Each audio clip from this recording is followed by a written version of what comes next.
story begins not in glory, but in collapse, invasion, and survival. This is the story of how England was born from the ashes of the Roman Empire, how foreign tribes, forgotten kings, and fearless warriors stitched together a land that became a nation. And it all started when the Romans walked away. By the early 400s AD, the Roman Empire was falling apart. For centuries, Roman soldiers had defended the island of Britain, building roads, forts, and cities. But as chaos spread across Europe, the Roman legions were recalled home to fight wars on the continent. Britain was abandoned. Left without Roman protection, the native Britons, Celtic-speaking people who had once been Roman citizens, found themselves exposed. To the north were the wild and warlike Picts from what is now Scotland. To the west were raiders from Ireland. With no one left to defend them, the Britons were desperate. So, according to later chronicles, they invited help.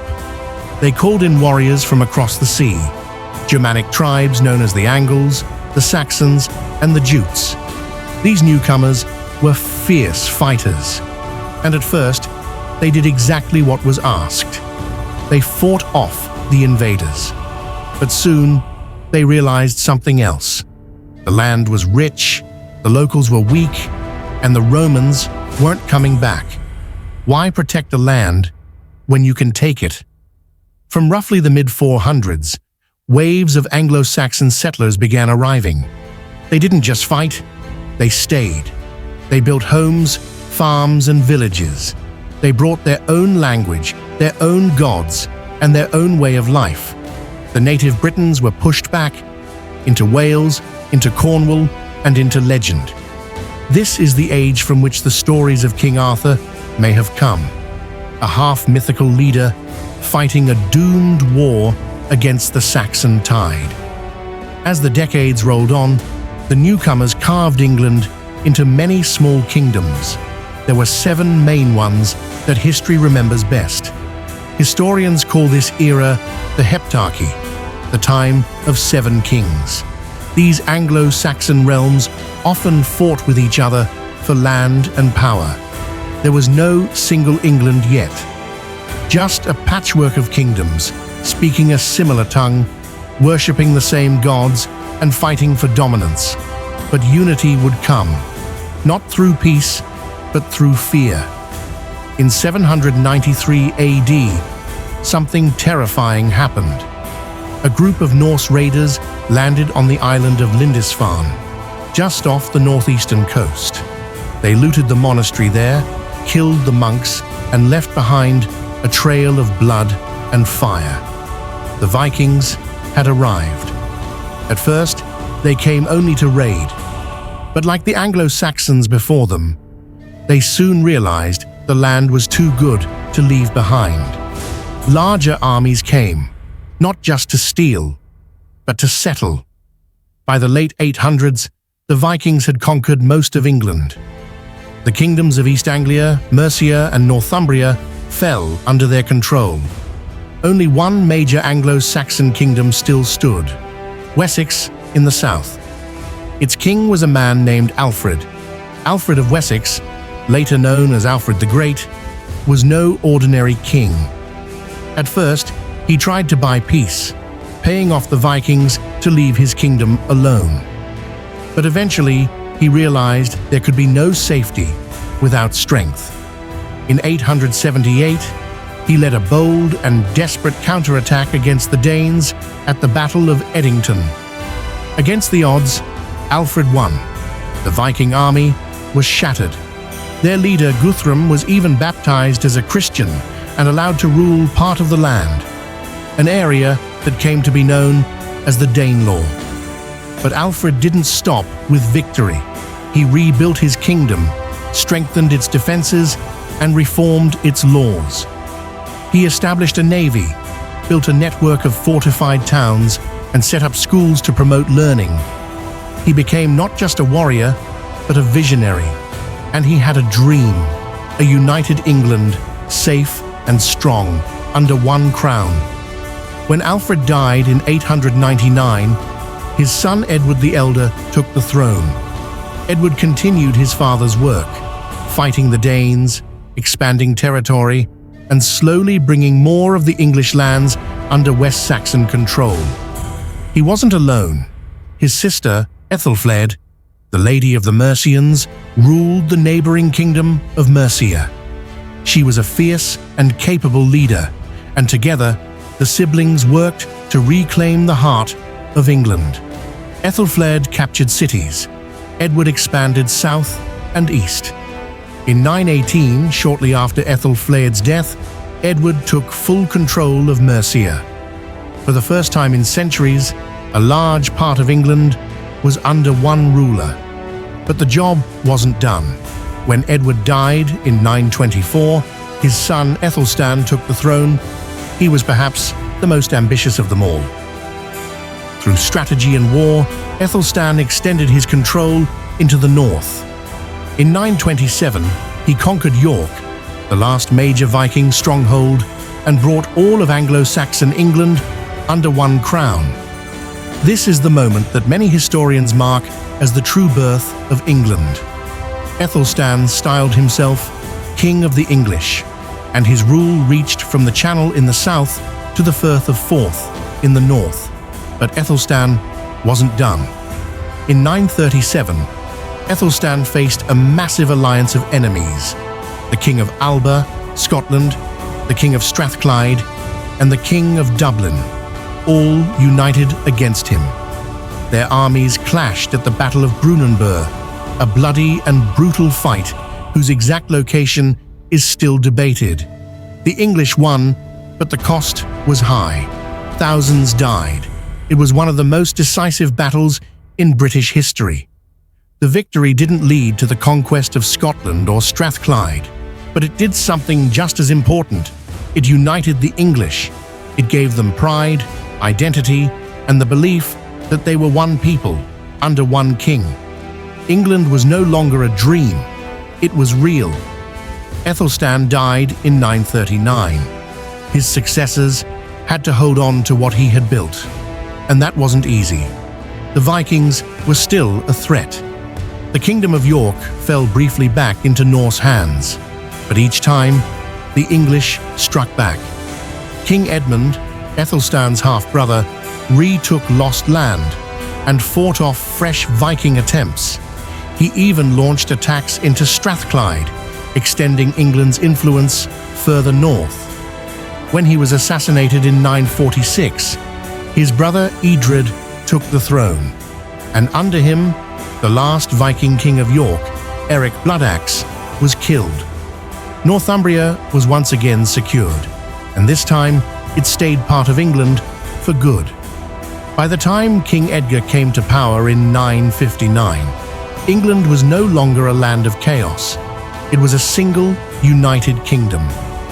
Edgar ruled over a peaceful land, so peaceful in fact that he was called Edgar the Peaceful. Instead of fighting, he focused on building. He strengthened the legal system, standardized currency, and supported the church. Even the old Viking laws from the Danelaw were kept in place to avoid stirring unrest. Edgar was crowned in a symbolic ceremony in Bath that laid the foundation for English coronations that still happen today. Under him, England wasn't just united by sword, but by law, culture, and identity. So, how did England come to be? Not in a single battle, not with a single king, but through centuries of migration, conflict, survival, and ambition. From the ashes of Roman rule, through the flood of Anglo-Saxon tribes, across the fires of Viking invasion, and into the hands of kings like Alfred, Edward, Ethelstan, and Edgar. A patchwork of war-torn kingdoms became a single country, England. It wasn't perfect, it wasn't peaceful, but it was real, and its story had only just begun. By the time the 10th century came to a close, England had grown from scattered war camps into a united kingdom. With strong kings like Alfred, Ethelstan, and Edgar, the country finally had structure, law, peace, and pride. But history never sits still. England's unity would be tested again. This time, not by the old Viking raiders or rival Saxon kings, but by foreign powers, inner weakness, and one of the most famous battles in history. This is the story of how the first England fell, and how a new England rose from its ashes.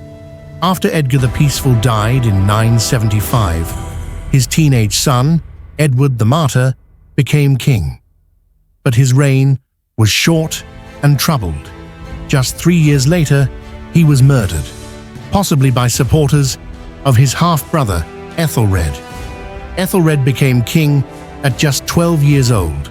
History would remember him as Ethelred the Unready, but that title is a bit misleading. In Old English, unready meant ill-advised or poorly counseled. It wasn't that he was lazy, it's that he listened to the wrong people, and that would cost him dearly. In the late 900s, a new generation of Viking warriors rose again, this time mostly from Denmark and Norway. Unlike earlier raids, these attacks were larger, more organized, and more ruthless. The Danes began plundering the English coast year after year. Ethelred tried to stop them by paying Danegeld, huge sums of money meant to bribe the raiders to go away. But the more he paid, the more they came.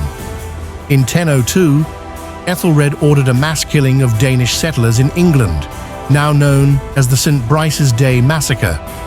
It backfired terribly. Among those killed may have been the sister of Sweyn Forkbeard, the powerful king of Denmark. Sweyn was furious, and he launched a full-scale invasion. Sweyn Forkbeard's forces ravaged England. Towns were burned, churches looted, and thousands killed. By 1013, Ethelred had fled to Normandy, and Sweyn declared himself King of England. But Sweyn died just a year later, and Ethelred returned, briefly. In 1016, Sweyn's son, Cnut the Great, invaded again. Ethelred was now dead, and his son Edmund, Ironside, tried to fight back. The two sides clashed in several bloody battles. Eventually, Edmund and Cnut agreed to divide the kingdom. Edmund would rule the south and Cnut the north. But just weeks later, Edmund died, and Cnut became king of all England.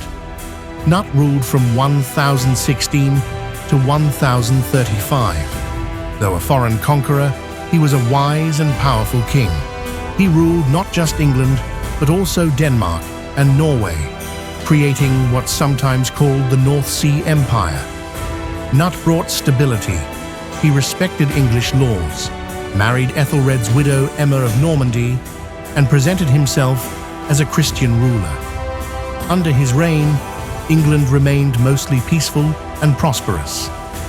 But after his death, his sons Harold Harefoot and Harthacnut ruled briefly and badly. When Harthacnut died in 1042, the English nobility turned back to the old Saxon royal line. They invited Edward, son of Ethelred and Emma, to return from Normandy. Edward became king in 1042 and ruled until 1066. He would be remembered as Edward the Confessor, a deeply religious man who preferred peace over war and prayer over politics. But Edward's reign brought a new tension.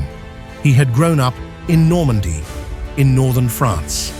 Many of his advisors and closest allies were Norman, and although he was king, true power in England now rested in the hands of a powerful noble family, the Godwins. Edward's biggest failure? He never produced an heir. As the end of his life approached, everyone asked the same question: who will rule after Edward? The answer would shape English history forever.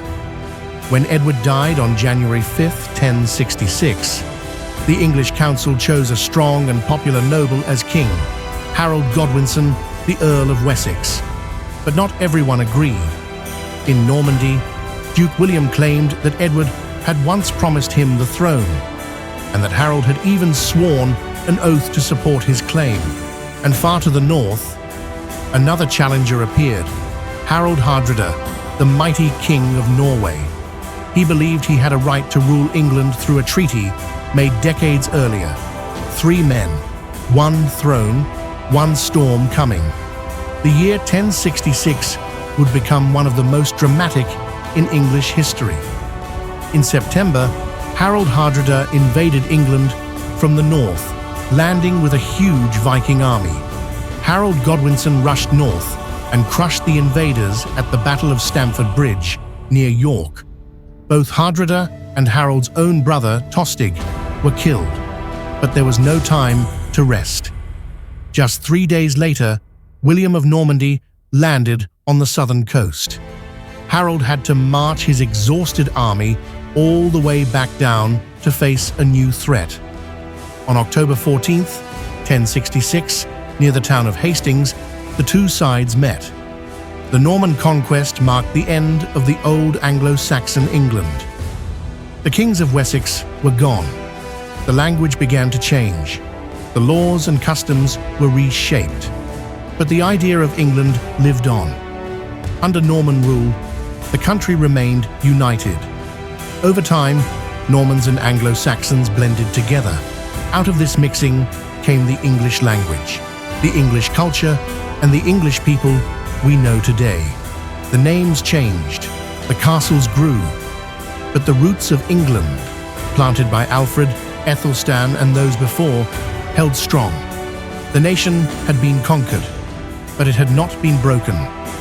So this is the story of England's birth, not as a peaceful dream, but as a hard-won legacy, forged in blood, carved by kings, shaped by invaders, from Roman ruins to Saxon swords to Norman crowns.